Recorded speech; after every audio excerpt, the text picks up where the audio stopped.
الصلاۃ والسلام علیکہ یا رسول اللہ الصلاۃ والسلام علیکہ یا حبیب اللہ وعلی آلک واصحابک یا نور اللہ صلی اللہ تعالی علیہ وسلم۔ حضرات محترم، آج ہماری قوم کی کنڈیشن بہت گمبھیر ہے۔ آج ہمارے یہاں کی بیٹیاں بے پردہ بازاروں میں، مارکیٹوں میں، بے پردہ برتھ ڈے پارٹی میں، بے پردہ شادی کے فنکشن میں نظر آ رہی ہیں۔ وہ بے پردہ نظر آ رہی ہیں، ان کو نہ اپنی عزت کا خیال ہے، نہ اپنے والدین کی عزت کا خیال ہے، نہ بڑے بھائی کی عزت کا خیال ہے۔ کیا جواب دیں گی یہ میدان محشر میں؟ سیدہ فاطمہ الزہرا رضی اللہ تعالی عنہا نے اگر پوچھ لیا کہ تم تو کنیزیں تھی، تمہیں تو کنیزیں بننا چاہیے تھا، اور تم نے بے پردگی کی، تم نے اسلام کا مذاق اڑایا، تم نے اپنے بالوں کو کاٹا جو اللہ کی بہت بڑی نعمت ہے، تم نے اس دنیا کو دکھانے کے لیے، چند دن کی دنیا کو دکھانے کے لیے تم نے اپنے دین کو بلا دیا، تم نے اپنے مذہب کی مذاق بنوائی۔ اور سیدہ فاطمہ الزہرا رضی اللہ تعالی عنہا نے اگر میدان محشر میں منہ پھیر لیا تو یاد رکھیں میری قوم کی بہنیں کہ اگر سیدہ فاطمہ الزہرا رضی اللہ تعالی عنہا نے اگر منہ پھیر لیا اور حضور اس سے ناراض ہو گئے کہ میری بیٹی سے ناراض ہے، میں بھی اس سے ناراض ہوتا ہوں، امام حسن امام حسین رضی اللہ تعالیٰ ناراض ہو گئے، تو پوری کائنات میں کوئی ایسا نہیں ہے جو اللہ تعالیٰ سے سفارش کرائے اور ہماری بخشش کرا سکے۔ آج ہم علم دین سیکھنے تیار نہیں، اسی لیے ہمارے بچے علم دین سیکھتے بھی نہیں ہیں، اور ہمارے یہاں کی بیٹیاں بھی علم دین نہیں سیکھتی ہیں، انہیں پتہ ہی نہیں ہے کہ شریعت ہم سے کیا کہہ رہی ہے۔ قبر میں کیا ہوگا کوئی بھروسہ نہیں، قبر میں کیا ہوگا آج ہم بالکل انجان بن چکے ہیں۔ قبر ایک اندھیری کوٹری ہے، ہمیں سب کو پتہ ہے مرنا ہے۔ تیاری کہاں کی چل رہی ہے؟ صرف دنیا کی۔ وہ دنیا اگر تم 3-4 دن دکھائی نہ دو تو دنیا والے تمہیں بھول جائیں، تو مرنے کے بعد تمہیں کون یاد رکھے گا؟ 3-4 دن کے لیے تم غائب ہو جاؤ، کوئی تمہیں بس 2-4 دن یاد کرے گا، اس کے بعد بھول جائے گا، تو مرنے کے بعد تمہیں کون یاد کرے گا؟ ہماری خواتینوں کے سر پہ دوپٹہ نہیں، آج ہماری خواتین صرف جمعے کی نماز پڑھتی ہیں، کیا اور نمازیں نہیں ہیں؟ مغرب کی اذان ہوگی تو سر پہ دوپٹہ ایسے رکھ لے گی جیسے ساری ذمہ داری اسلام کی اس نے اپنے سر پہ اٹھا لی ہے۔ کیا اور نمازوں کو اور اذانوں کو ہم بھول گئے کہ فجر کی اذان نہیں ہوتی، کہ ظہر کی اذان نہیں ہوتی، کیا عصر کی اذان نہیں ہوتی، کیا مغرب کی اذان نہیں ہوتی، کیا عشاء کی اذان نہیں ہوتی؟ تب ہمارا دوپٹہ کہاں چلا جاتا ہے، ہمارا پردہ کہاں چلا جاتا ہے؟ یاد رکھیں جواب نہیں دیا جائے گا میدان محشر میں۔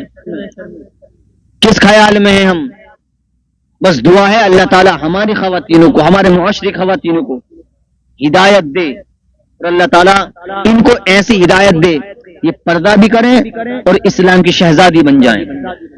ایک شخص تھا اپنی بیوی سے بہت محبت کیا کرتا تھا، وہ کرنی بھی چاہیے بھائی، اپنی بیوی سے محبت، بہت محبت کیا کرتا تھا۔ اس کی بیوی کا انتقال ہوا، غور سے سنا میری خواتین، اس کی بیوی کا انتقال ہوا، دفنا کر واپس آئے، آنے کے بعد میں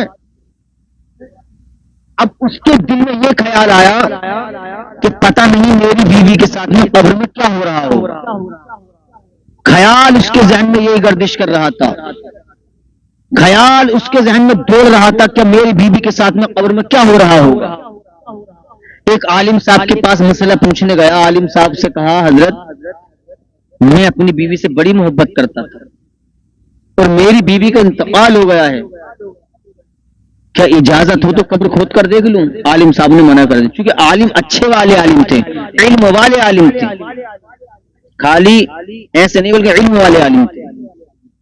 انہوں نے کہا بھائی یہ چھپی ہوئی چیز ہے، اللہ جانے اور مردہ جانے، ان کے سوا کوئی نہیں جانتا۔ پھر دوسرے عالم صاحب کے پاس گئے، انہوں نے بھی یہی جواب دیا، کئی حضرات کے پاس گئے، انہوں نے یہی جواب دیا، اور جواب دینے کے بعد میں سارے عالموں نے منع کر دیا کہ بھائی قبر کا حال مردہ جانے یا اللہ جانے، تمہیں اجازت نہیں کہ تم اس کی قبر کو کھول کر دیکھے۔ جب اجازت نہیں دی پھر کیا ہوا کہ اس نے پھاوڑا اٹھایا، قبرستان چلا گیا۔ قبرستان جانے کے بعد میں کیا دیکھتا ہے کہ قبرستان میں اس کی بیوی کی قبر پر مٹی ہٹاتا ہے، وہ اپنی بیوی کی قبر سے مٹی ہٹاتا ہے، پھر پٹلا ہٹاتا ہے۔ جیسے ہی قبر میں جھانک کر دیکھتا ہے، دیکھتا کیا ہے کہ اس کی بیوی کے جو ہاتھ پیر بنے ہوئے ہیں اس کے بالوں سے بنے ہوئے ہیں، اس میں ایسی گانٹیں لگی ہوئی تھی، اس میں کھولنا چاہیے کہ میں ان گانٹوں کو کھول دوں۔ وہ گانٹیں کیسے کھل سکتی ہیں؟ جس کو اللہ تعالیٰ نے مقرر کر دیا ہو، وہ اللہ تعالیٰ کی طرف سے اس کی بیوی پر عذاب ہو رہا تھا، اس کی بیوی پر عذاب ہو رہا تھا۔ اللہ اکبر! جیسے ہی اس نے گانٹوں کو کھولنا چاہا، بالوں کو کھولنا چاہا، وہ بھی قبر میں دھس گیا اور اس کا انتقال ہو گیا۔ مقررین فرماتے ہیں اس کی بیوی پر جو عذاب ہو رہا تھا وہ اس لیے ہو رہا تھا کہ وہ دنیا میں رہ کر کے اپنے بالوں کو کٹواتی تھی، اپنے بالوں کو فیشن میں رکھا کرتی تھی، جس فنکشن میں جاتی تھی اپنے بالوں کو کٹواتی تھی۔ یاد رکھیں تم دنیا کی ہر ایک آفت سے بچ سکتے ہو لیکن عذاب قبر سے نہیں بچ سکتے۔ تم جو ہے وفادار کنیز فاطمہ ہو کے مر جانا لیکن غدار فاطمہ ہو کے مت مرنا، وفادار فاطمہ ہو کے مر جانا۔ قسم خدا کی اگر تم وفادار فاطمہ ہو کر مر جاؤ گی اور تمہارے پاس میں نمازوں کی پابندی ہوگی، اللہ اکبر، قرآن کی تلاوت ہوگی، اچھے عمل ہوں گے، تم نے والدین کی خدمت کی ہوگی تو کعبے والا بھی راضی ہو جائے گا، مدینے والا بھی راضی ہو جائے گا۔